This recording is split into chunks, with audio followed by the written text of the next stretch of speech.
Coach Fox, please give us an opening statement. Oh man, just excited to be 2019 ACC baseball champions. It's an unbelievable league, and my hat's off to Georgia Tech, where they have such a good team. Hope to see them in Omaha. Thought we'd be four really good teams to get to this point. Unbelievably proud of my team, the way we played this week here in Durham. And it's just special. It's hard to win. It's hard to win a championship in this league, in any sport, but certainly in baseball. So, and my hat's off to all the people in Durham here. Put on a great show. Worked as hard as they did. Take questions. Just raise your hand. Mike, here in front. Okay, Coach. When 2013 was your last conference champion, and you guys now have 11 ACC title champions. So, tell me what this means to the University of North Carolina and to the baseball program at University of North Carolina as well. Well, I mean, right now, I want to focus on what it means to all these kids. You know, these men. These are men up here on this podium. It's just special. You know, each team is special. Like I said, these championships they're so hard to win. And after we won yesterday, I just reminded them I've been in the league 21 years and only played in this game four times, counting today. So a span of 6 years is actually not that long when you're trying to win. You know, it's just hard to get here. So it means a lot. It just means a lot to be ACC champion. Greg Lawrence here, back. This is for Joey and Hansen. Coming into this game, Georgia Tech was the best hitting team in the ACC. You guys essentially throw a two-hit game combined. When you come in knowing it's going to be a staff outing, does your mindset change any? And why were you guys, do you think, so effective against their bats today? Hansen, you want to take off first? Yeah. Yeah, well, coming in early, I was trying to keep the ball down. I mean, they have a lot of home runs. Just keep the ball down, work efficiently, get ground balls rather than just trying to go for strikeouts and stuff like that. Just trying to go as long as I could. Being that this is my third day throwing, I was trying to make the most out of my pitches. Just like I said, Coach Woodard prepared us really well with the scouting report, and we knew what they could do. So just utilizing all pitches and just keeping the ball down, trying to get ground balls, and work pretty good. Go. Yeah, I mean, I totally agree. I think it also helps on a day like a staff day. You want to follow up the pitcher that went before you, and Olio had a great start, and I think Hansen wanted to follow that up. He didn't want to, snap the streak of limited innings, and I came in after him just trying to follow up what he was doing. I think everyone kind of just wanted to kind of keep it rolling, and I think that's really big on days like staff days to just follow up when pitchers are pitching like they are. Front row. Correct. Michael, Coach Hall mentioned earlier that you had shown a bunt and you almost took the shift off. Can you talk about your thought process on that nice bunt signal and how it sparked such a big inning? So, I mean, first and foremost, you have a lefty that's throwing 92, 94, which is as tough as it is. It's just baseball.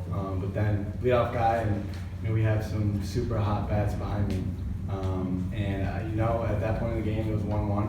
We're just trying to get on base and just try and get us that lead. Jonathan, in the middle. This is to any of the players. Was there anything said maybe after the North Carolina State series or during the tournament that helped motivate you all? Anything that stand out for text message, anything like that? Hansen actually sent us a message that night, and he pretty much said, take all this in, try and remember like what happened to us, but tomorrow we're gonna get back to work. And that's just baseball.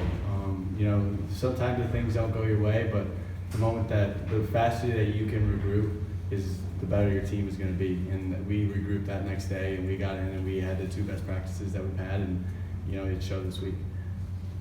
Greg, Rick's here. John, Michael, building off that, is that experience the fact that you guys can just kind of brush that aside and kind of start fresh? I feel like that does play into it. But going off experience, Connor Olio didn't have much, and his last few outings probably didn't go the way that he wanted to, but he went out there and he went through that first lineup like, he was one of our aces, and that's the type of mentality that, he's going to have, and the experience is going to prove for him, even in the playoffs and the future for his pitching career. Hey, Michael, talk about the 3-run home run. Talk about that sequence. Did he throw something that you didn't see before? Were you looking for that pitch to drive to send to right field, or does this guy out because of the heat and the humidity in the ballpark? Was that a 3-run? Yeah.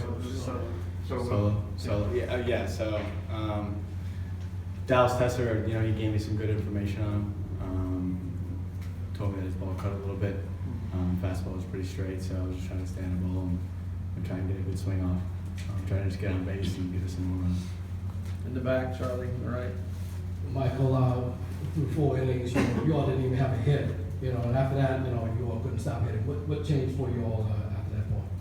I would have to say that hit by Dallas Tesser, I remember Coach said it yesterday, it was yesterday against BC, that base hit that he had kind of got us going, and I think that same, mentality today for him and the team, kind of got us going again. He hasn't started the whole year, but like Coach said again yesterday, last year he was a big impact to our season. He started a bunch for us. He was a leadoff hitter for us, so he has a big impact at the bottom of the order for us. Kip, here in front. Yeah, Mike, haven't worked the final numbers on your bullpen, but I believe the earned run average for the week was under 2. Can you just talk about how effective they were as a group beyond today, and principally Joey and Hansen today? Well, it's the key. Pitching's the key to winning championships. If you don't pitch, you have difficulty winning. And we've seen all our relievers like really, really good throughout the year. Hansen coming from where he started the season to where he is now. I think the rest of our pitchers see that. The example that he set for the rest of his teammates is pretty special, not only on the field but off the field. The patience that he has and the perseverance in staying with it, and it's hard. It's hard not to watch Hansen Butler out there throwing in the ACC championship game and not get emotional. I mean, I've seen it the last. I mean, it's 5 years. That's a long time. But he's a Tar Heel and he stuck with it. And I think our other pitchers, like Joey said, I think they see that and they kind of feed off that a little bit. So what they did this week didn't surprise me. I don't think it surprised their teammates, and I think Coach Woodard did a terrific job having them all ready as well. Any other questions? All right. Thank you, gentlemen. Congratulations.